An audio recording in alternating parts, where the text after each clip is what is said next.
Seja bem-vindo à solução da prova da UES 2025.2, fase 1.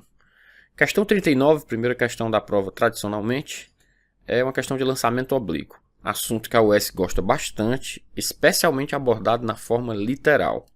Bem, resumindo a questão, ele diz que tem um lançamento oblíquo, cujo vetor velocidade de lançamento tem módulo v, e existe um ângulo θ em relação à horizontal aqui, ângulo θ.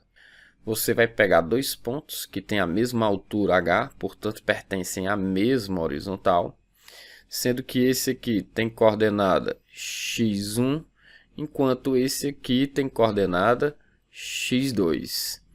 Ele garante que x2 é maior que x1 e ele quer saber a velocidade vetorial média na direção do vetor deslocamento entre esses pontos. O que seria isso? O vetor deslocamento entre esses pontos é esse vetorzinho aqui, né? Ó, certo? Então o seguinte, existe um vetorzinho entre esses pontos, né? E eu quero saber quem é o módulo da velocidade vetorial média. Qual é a definição disso? É o módulo do vetor deslocamento dividido pelo intervalo de tempo. Pessoal, se você for tentar fazer a questão entre esses pontinhos, é possível? É. Vai ficar muito ruim? Vai. O bizu para você fazer essa questão ligeira aqui, pensar rápido, é lembrar o seguinte. Esse vetor velocidade tem duas componentes, lembra? Uma das componentes dele está no eixo x e ela é constante. E a outra está aqui no eixo y, que é a componente variável, né? Lembra que a que está no eixo y é a v0y e a que está no eixo x é a v0x? Fácil de ver ali dos vetores que a v0x é v0 cosseno θ e ela não muda. Então ela é a própria velocidade vetorial média. Sendo que a UES não colocou isso como alternativa, tá vendo? Então nós vamos ter que buscar outra maneira. O que acontece quando uma informação é constante? Quando uma informação é constante, ela é a própria média. Não importa em que espaço você trabalhe, em que tamanho você trabalhe, né? Então uma ideia para você fazer isso rápido é pensar que já que isso aqui tudo é uma constante, você pode pegar o deslocamento total, tá certo? E dividir pelo intervalo de tempo total, porque vai ser a mesma razão. Então a ideia boa é transformar tudo isso nisso aqui, ó. O módulo da velocidade vetorial média é o deslocamento total, que é o que? O alcance do projétil, dividido por quem? Pelo tempo total, que é o tempo de voo, t.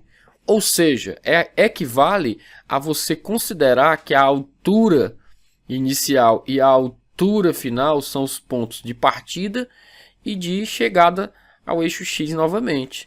Você não é obrigado a restringir as alturas que a UES deu, não. Essas alturas podem ser zero, ó, ambas, né? E a solução vai dar certo para você marcar aí o item C. Boa questão, né? Uma questão com uma pegadinha que seu aluno realmente não atentasse para o fato de que isso aqui é uma constante. Tanto faz você pegar lá no intervalo pequeno, como pegar no alcance todo, vai estar valendo de você fazer a velocidade média. Então, resposta aí, item C, para esse gabarito aí da prova.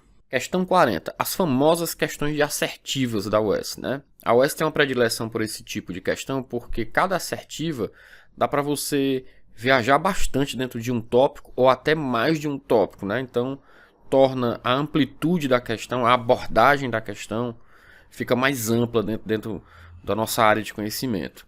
Bem, essa questão tratava sobre o estudo da termodinâmica, né? A seguir apresentam-se três afirmações sobre o gás ideal. As moléculas do gás não exercem força entre si, exceto em momentos de colisão, garantindo que o comportamento do gás seja determinado apenas pelo movimento das partículas. Gente, isso é correto. É a forma como essa teoria é desenvolvida. Não existe força de atração gravitacional entre as moléculas em comparação com as forças de colisão, que são muito maiores. Então a gente despreza as forças gravitacionais. As partículas que compõem o gás ideal são consideradas pontos materiais, ou seja, possuem massa, mas o volume que elas ocupam é muito menor se comparado ao total do recipiente. Sim, gente, O volume que as partículas ocupam é desprezível em relação ao recipiente, que é muito maior. As colisões intermoleculares, bem como as colisões entre as moléculas do gás com as paredes, são consideradas perfeitamente elásticas. Sim, né? Isso, a gente adota esse modelo para não haver perda de energia, para transformação de energia para processos caóticos, né?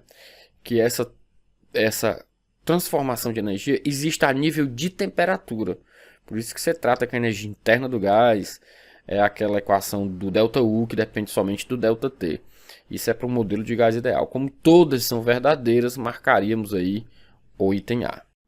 A questão 41, ela tem aquele apelo de como você opera as grandezas físicas, né? E a relação também que existe entre a análise dimensional delas, que é um dos assuntos preferidos da UES aí, análise dimensional, né? Bem, aqui nesse final é muito importante, ó, porque ele diz assim, ó, sobre duas grandezas físicas de dimensões diferentes, A e B, devidamente definidas no sistema internacional. É correto afirmar que a soma algébrica de A com B, pessoal, parou aí. Eu não posso somar duas grandezas com unidades físicas diferentes, pessoal. Como é que eu vou somar força com velocidade? Não posso fazer isso. Eu posso fazer produto disso, dando uma outra grandeza. Mas soma, só posso somar grandezas de dimensões equivalentes, dimensões iguais, né? Então esse item é falso porque eu estou tentando justificar a soma de duas grandezas diferentes, né?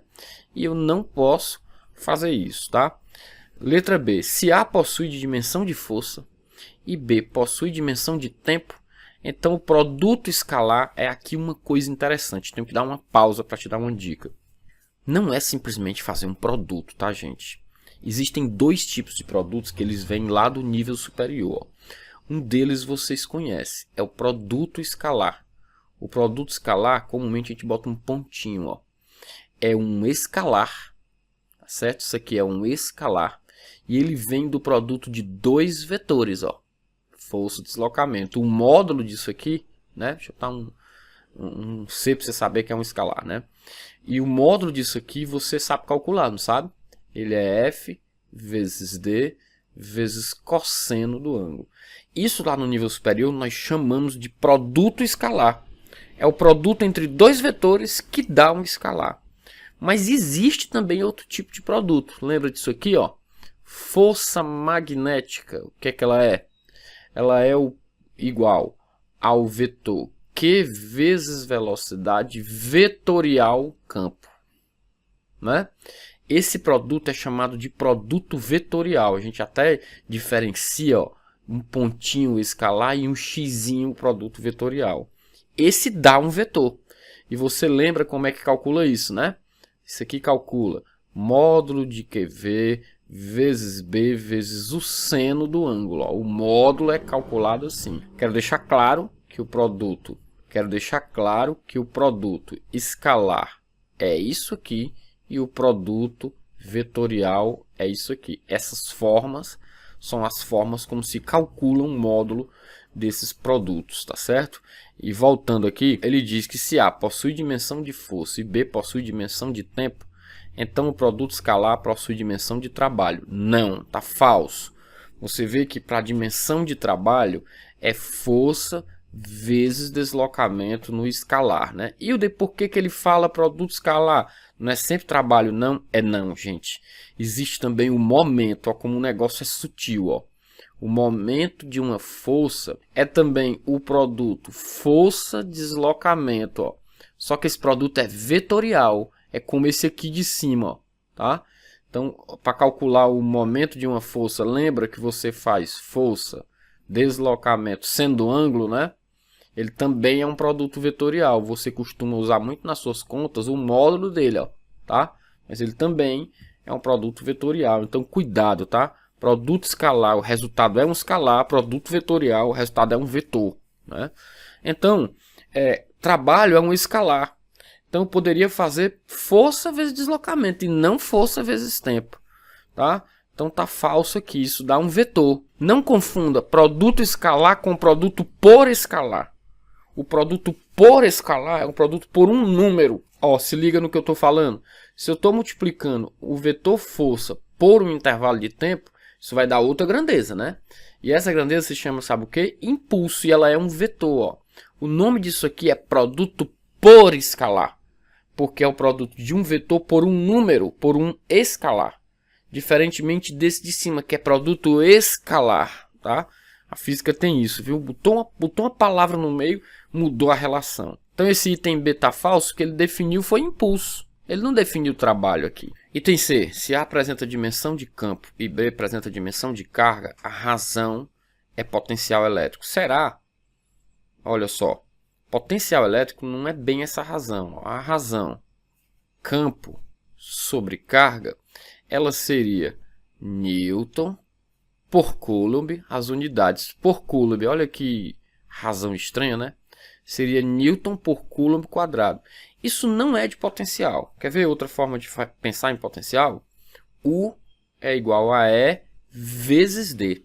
A dimensão de potencial é produto de campo vezes distância, né? É uma maneira de pensar. Dimensão de potencial elétrico, tá? Falso. D. Se A apresenta dimensão de pressão e B apresenta dimensão de volume, então a multiplicação é energia. Gente, isso está certo. E você vê isso, sabe aonde? Na termodinâmica, aqui embaixo, ó, para avaliar o item D, né, ó. Olha só, tá lembrado que pressão vezes volume é um tipo de energia, né? É a energia que os gases disponibilizam para a gente, né? Por que eu posso pensar dessa maneira? Porque trabalho, né, gente, é P delta V, né? E trabalho tem dimensão de quê? De variação de energia, né? Certo? Delta não tem, ele é um operador matemático, ele não tem dimensão. Então fazer P delta V é a mesma coisa de fazer a dimensão de PV, que é a mesma dimensão de energia. Então essa seria a resposta dessa questão. Uma questão que acaba ficando longa, porque você tem que avaliar o que está acontecendo em cada item. Ainda ter conhecimento do que é produto vetorial, do que é produto escalar e do que é produto por escalar. Cuidado com essas coisas, que elas são diferentes no campo da física, tá?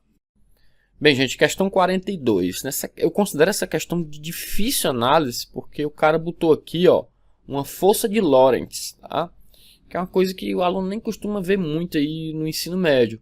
Mas é uma coisa que, se você tomar a atitude de multiplicar, aí você vai entender. Especialmente, eu aconselho que você veja a questão anterior, a 41. Porque ela vai falar de coisas que eu já citei. E a UES volta a repetir isso, ó. Ele diz aqui que existe a força de Lorentz. Eu vou reescrever para você ver o que é, ó. Essa força de Lorentz é o produto da carga. Aí ele bota entre parênteses o campo elétrico, né? Bota um sinal de mais. Vocês estão percebendo um xizinho, ó. Esse xizinho é o que designa produto vetorial. O certo mesmo era o S botar os símbolozinhos aqui, ó, em cima dos vetores, né, ó. Então, para você entender o que é a força de Lorentz, aqui também é um campo, né? Você multiplica essa carga, ó. Essa força, ela vai ser o produto Q vezes E, que você conhece como força elétrica, né, ó, mais o produto QV vetorial, esse símbolo de X significa vetorial, vetorial B. Então isso aqui, pessoal, é a parcela elétrica dessa força. Isso aqui é a parcela magnética dessa força. São forças eletromagnéticas que estão dependendo dos dois campos simultaneamente, tá? Não é uma questão fácil, né? Tem que ter paciência. Aí ele disse assim, ó, ele pede que você despreze a terceira força de campo conhecida, né? A gravitacional. Por que ele pede isso? Porque essas forças, geralmente, elas são forças de valores muito menores se comparadas a essas forças eletromagnéticas, especialmente no mundo das partículas, né? E assinale o item no qual descreve corretamente o efeito da força de Lorentz sobre a carga Q.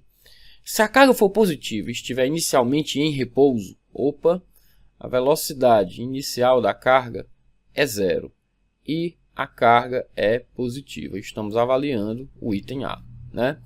Ele diz que não estará sujeito a nenhuma força, independentemente dos campos elétricos e magnéticos. Gente, isso é falso. Por que isso é falso? Porque que você viu na separação aqui, olha aqui em cima, que a parte elétrica não depende de movimento, ó. Não tem vetor velocidade nela. Quem depende de movimento é a força magnética, ou seja, a parte elétrica vai continuar existindo e essa força de Lorentz vai depender somente de Q vezes E, né? Botando o vetorzinho aqui, né? Na verdade, vetorzinho em todo mundo, né? Ó, vetorzinho, vetorzinho, vetorzinho, né? Mas aí se você fizesse sem vetor, dava para entender também. Então aqui, ó, isso aqui não depende de movimento. Ela vai existir mesmo com a partícula em repouso. E ele está dizendo que nenhuma força vai existir. Isso é falso. A componente elétrica vai existir, tá? Item B. Se a direção do vetor campo magnético for paralela à direção do vetor velocidade, gente, vamos lembrar o que é um produto vetorial, tá? Ó. Então, reescrevendo essa equação aqui de cima, ó, na forma modular, ela fica assim, ó. A gente vai avaliar o item B, né? Ela fica F igual a módulo de Q, módulo de E. Agora, cuidado. O módulo dessa equação aqui, ó, é aquele assim, ó, Q vezes V vezes B vezes o seno do ângulo, né? Porque isso aqui, ó, é o produto vetorial. Isso aqui é o módulo do produto vetorial. Por isso que a questão é difícil, né? Ó. Aí ele diz que se a partícula for paralela à direção, gente, paralela à direção é ter o ângulo, por exemplo, igual a zero, né? Tá certo? Ou 180, tanto faz. Ele está dizendo que a força resultante na carga será máxima. Gente, isso é falso. Por que isso é falso? Observe que o módulo dessa força depende de dois fatores. Um que não depende de velocidade, que vai ficar uma constante, e outro que depende de velocidade. Quanto é o seno de zero, por exemplo? O seno de zero é igual a zero. Logo, você vai zerar esse termo aqui, ó. Se você for zerar esse termo, essa força não atinge o valor máximo. Ela só é máxima quando esse termo aqui maximiza, tá? Fica no máximo, já que esse termo aqui não depende de velocidade, né? De direção, tá? Ele depende somente da existência do campo e da carga, né? Então, esse item é falso, né? Porque esse valor aqui, ó, atingiu foi o valor mínimo dele, zerou, porque esse ângulo aqui é 0 ou 180, né? Esse ângulo aqui, ó, sendo 0 ou 180, esse termo todo zero. Essa força não consegue chegar no máximo, portanto, esse item aqui se torna um item falso. Item C. A força resultante é máxima quando os vetores força elétrica e magnética estão na mesma direção e no mesmo sentido. Ele está dizendo que não depende do ângulo. Ó, gente, acabamos de fazer uma avaliação que a gente sabe que a força magnética depende do ângulo e do vetor velocidade para essa força maximizar. Nem precisa fazer uma nova análise, né? Então esse item é falso. Claro que para a questão não estar nula, a resposta tem que ser o item D. Agora vamos ver, né? A força resultante é máxima quando os vetores força elétrica e magnética estão na mesma direção e no mesmo sentido. Sim. E ainda tem coisa, ó. Quando a direção do vetor velocidade formar com o campo magnético um ângulo de 90 graus. Aí, gente, é verdade. Porque, ó, essa força vai ser igual a Q vezes E mais Q vezes V vezes B vezes o seno de quanto? 90 graus. E quanto é o seno de 90? É 1. Ah, se isso aqui, ó, vale 1, esse valor aqui chegou no máximo, né? Esse valor chegou no máximo, tá certo?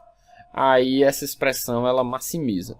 Mas aí é claro que o vetor força resultante ele vai ser máximo quando as duas estão na mesma direção e no mesmo sentido, né? Tanto a elétrica quanto a magnética, tá?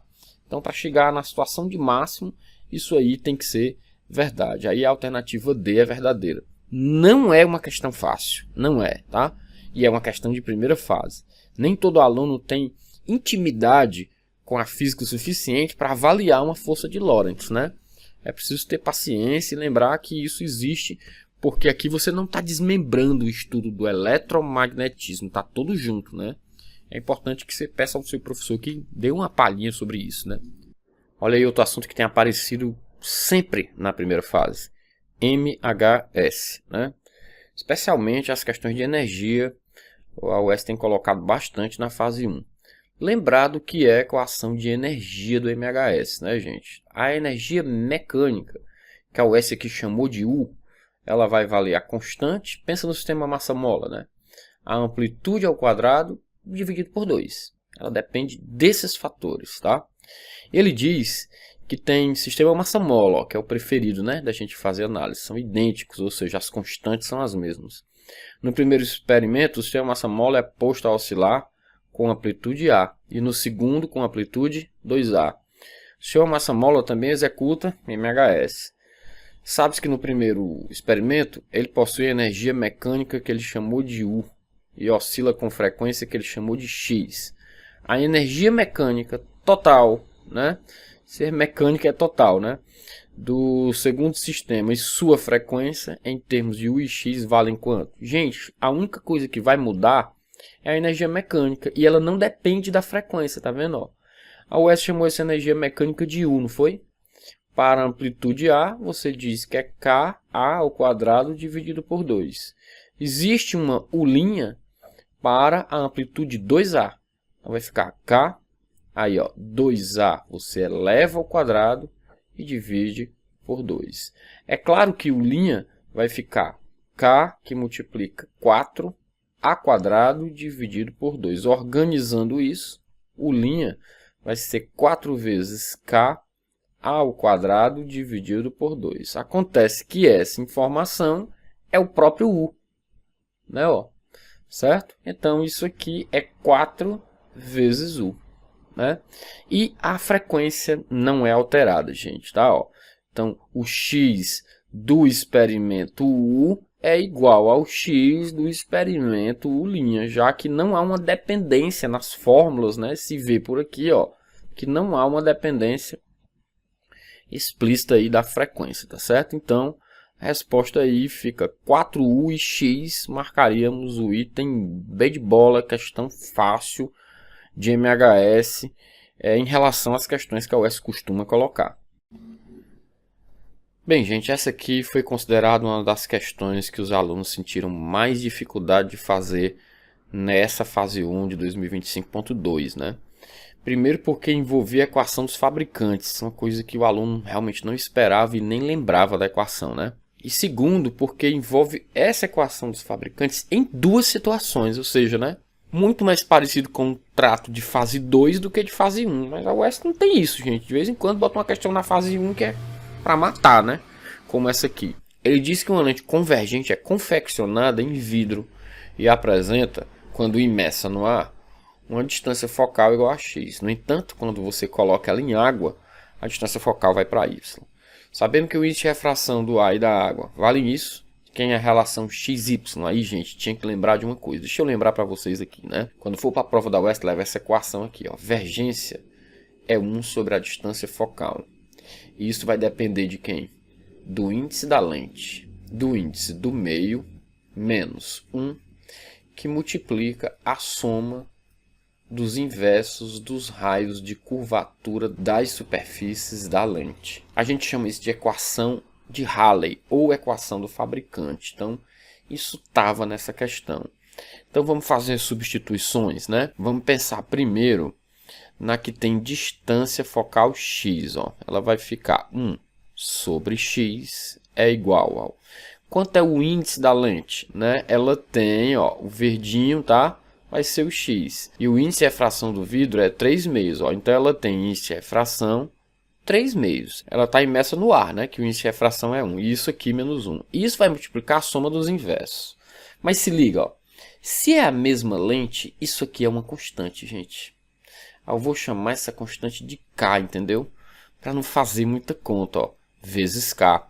Porque ele vai dividir uma pela outra, né? Então a gente não faz muita conta, entende? É esperteza, né? Quando você muda a lente para ficar imersa em água, a distância focal é y. E o índice de refração da água é quanto? 4/3. Para esse segundo caso, em que a lente continua sendo a mesma, portanto aqui é 3/2, mas agora ela está imersa em água, né? Então aqui é quanto?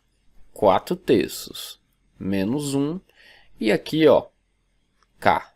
O que a UES pediu? X sobre Y. É mais inteligente da sua parte dividir a equaçãozinha vermelha pela verde aqui em cima, tá? Ó. Então vamos fazer essa divisão, né? Ó. Vamos pegar essas duas equações e vamos dividir aqui uma pela outra. Como é que isso vai ficar? A equação da vermelha aqui, ó, é 1 sobre y. E isso é igual a quanto? 3 meios sobre 4 terços dá 9 oitavos, né? Ó, 9 oitavos, já operando, ó, menos 1, né? Vezes quanto? K. Aqui, a equação da segunda, ela fica 1 sobre x, né? Ó, vou anotar embaixo da outra, ó, 1 sobre x é igual a... Vai ficar 3 meios, né? Eu vou anotar devagarinho para você não se perder, ó. 3 meios menos 1 vezes K. Nós vamos dividir uma pela outra, né, pessoal? Dividir aqui uma pela outra é fazer o quê? Tirei a igualdade dali, boto aqui, ó, porque os matemáticos gostam assim, né, ó. Entendido? A gente já cancela esse K aqui com esse K, né? Tá certo? Então, dividindo aí as frações ali do primeiro termo, passa a ser x sobre y, né? Repete a primeira e inverte da segunda. Aqui fica 9 oitavos menos 1. Quanto é isso? 8 aqui, né? Aí aqui é 9 e aqui é 8, né? O K já saiu e aqui desse lado vai ficar 3 meios menos 1, que dá quanto? 1 meio, né? Devagarinho aqui para você lembrar, ó. 2 aqui, 3 aqui, 2 aqui, né? Em cima ficou quanto? 1 oitavo. E embaixo ficou quanto? 1 meio, né? Repete a primeira aqui, inverte da segunda, oitava, 2 aqui sobre 1. Isso dá quanto? 1 quarto. Então a resposta aí ficou sendo o item D. Não é uma questão fácil, porque tinha que lembrar dessa equação aqui dos fabricantes. Além disso, tinha que ter o cuidado desse 4 terços. A primeira parte a lente está no ar, né? Ó. E na segunda parte ela está dentro d'água, né? Ó. Tinha que ter aí esse cuidado, né, ao fazer essa questão.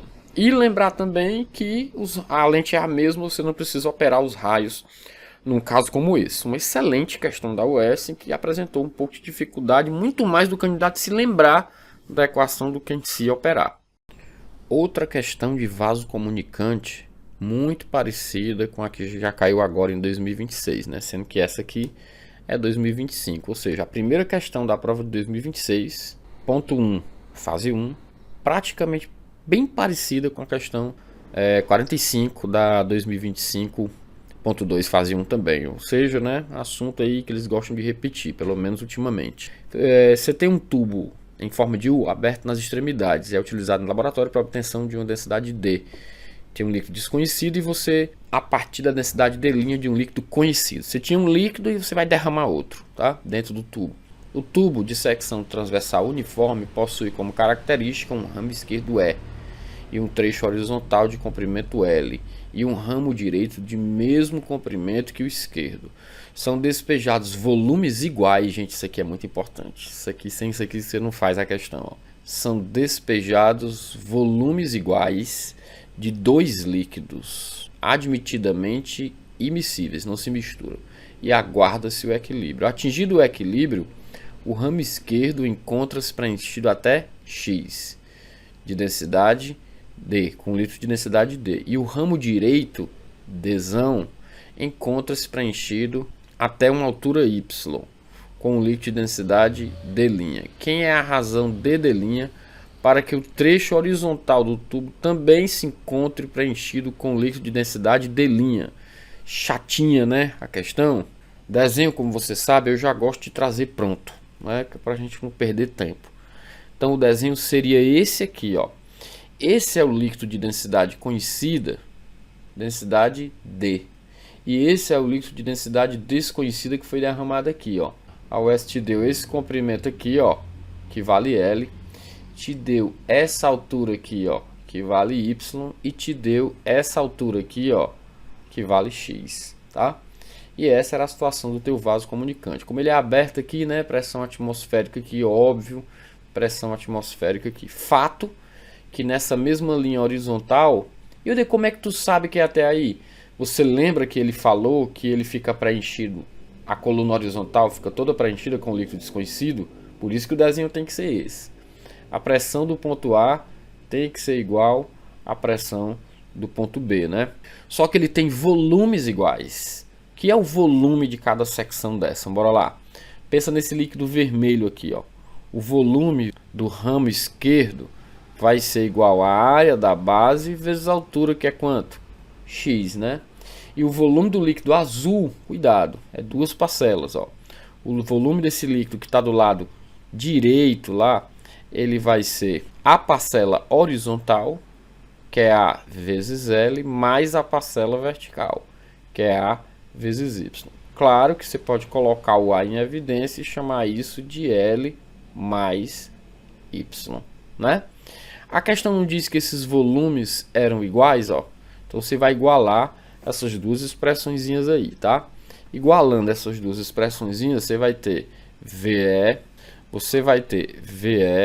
igual a VD, né? Fazendo VE igual a VD, você vai ter A vezes X igual a quem? A que multiplica L mais Y. Cancela-se aqui o A, né? O A aqui desse lado e o A aqui desse lado. Obtém-se inicialmente que X é igual a L mais Y. Aqui, gente, é aquele aluno que já está tarimbado nas coisas, ele já vai direto para o que é importante. Você vai usar o teorema de Stevin dos dois lados, eu nem vou fazer isso, tá?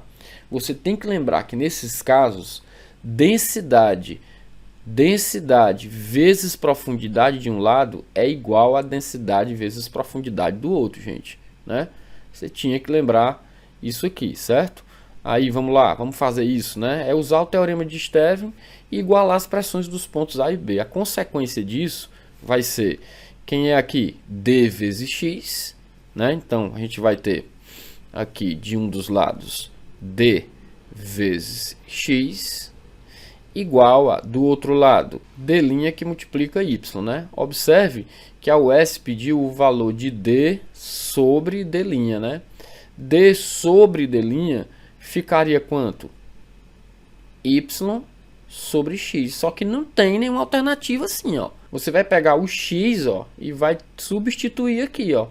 Porque uma resposta possível também é Y sobre L mais Y. E aparece uma alternativa, tá vendo, ó? A alternativa B seria a resposta aí para essa questão. Vou melhorar aqui o zoom. Então tá aí, gente. Vou deixar um espaçozinho para você tirar um printzinho aí e reconferir essa solução. Olha só, gente, uma questão de momento, né? Dificilmente a UES coloca, mas tá aí o assunto. É a questão que envolve uma porta, como você sabe, eu já desenho. Que é o desenho que você deveria fazer para a gente ganhar tempo, né? Ele disse que a porta é homogênea, tem altura 2A. Essa lateral dela aqui, ó, vale 2A. E a largura dela é 2B. E está fixada por meio de dobradiça superior, dobradiça superior e dobradiça inferior, situada em seus extremos. A gente vai, quando a gente for representar forças aqui, representa os extremos. Sabendo que a porta apresenta peso P, pessoal, onde é o peso P? Centro geométrico aqui, né? Encontro das diagonais vai dar ponto médio dos dois lados aqui, né? O peso P. A razão entre as componentes horizontal e vertical da reação da dobradiça inferior para que seja nula a componente vertical na dobradiça superior. Difícil, né, de entender isso? Bora lá. Você tem reações nessas dobradiças, tá? A porta quer empurrar essa dobradiça de baixo para dentro. Que a tendência da porta é rotacionar assim quando você solta, né? Então, como existe uma força para dentro, a reação aqui é para fora. Vou chamar isso aqui de reação X, tá? Vou chamar isso aqui de reação X da dobradiça inferior. Existe também uma reação vertical, né? A tendência dessa porta é fazer um esforço nessa dobradiça para baixo. Então, a tendência aqui é uma normalzinha aqui, só que é no eixo Y, né? Olha o que ele diz. A razão entre as componentes horizontal e vertical da reação da dobradiça inferior. Ou seja, ele quer o que? NX da inferior sobre a NY da inferior. Ele quer isso aqui. Para que seja nula a componente vertical da dobradiça superior. Opa! Tendência dessa porta é querer rodar aqui para fora, né? Então esse pedaço aqui superior dela quer fazer isso, puxando a dobradiça. Então a dobradiça no eixo x superior é para dentro, né? Então essa aqui é a nx superior. A ny superior não deve existir, pessoal. Ele quer que seja zero. Tá, ó. O que nós vamos fazer? Nós vamos ter que aplicar momento aqui. Para aplicar momento, eu vou escolher um ponto de rotação, como se a porta tivesse apoiada aqui, ó. Isso aqui é o zero, tá, ó. Ele é zero tanto nesse eixo como é zero nesse eixo, tá? É bom você pensar aqui nos dois eixos que nós vamos usar os dois, né? Então eu vou pensar o seguinte, essa força quer se opor a essa força aqui, gente. Peso, consegue ver? Porque uma quer manter a porta girando nesse sentido, ó. E o peso quer manter a porta girando nesse sentido. Então o momento de nx tem que ser igual ao momento de P, né? Só lembrando para vocês que essas forças são todas perpendiculares, né, ó, ao braço da força, né, ó. Ó, o braço da força aqui, né, ó, seria aqui, ó.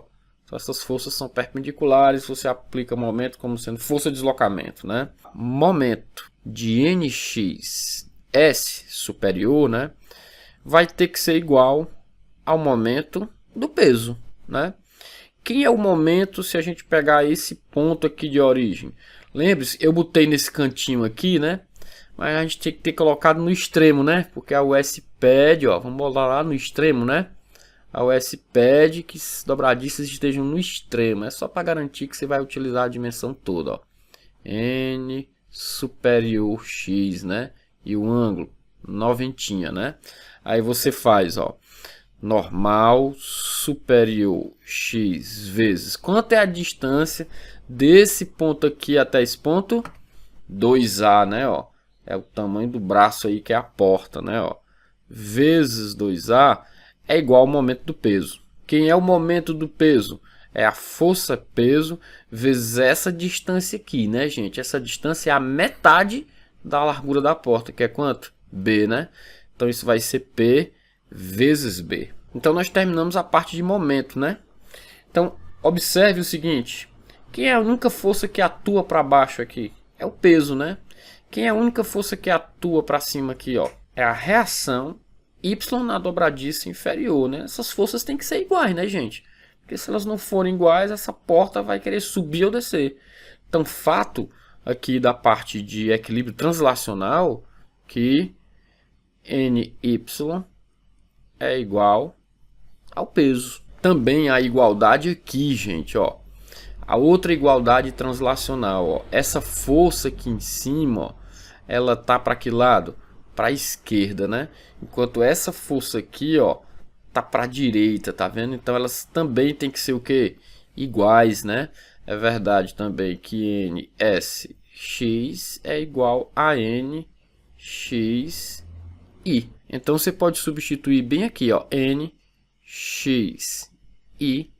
vai ser quanto? P vezes B sobre 2A, de acordo? E quem é NYI? É P dessa equação aqui de cima, tá vendo, ó? Ah, Hilda, então aqui ele queria que eu fizesse só a razão entre elas, né? Isso, tá, ó.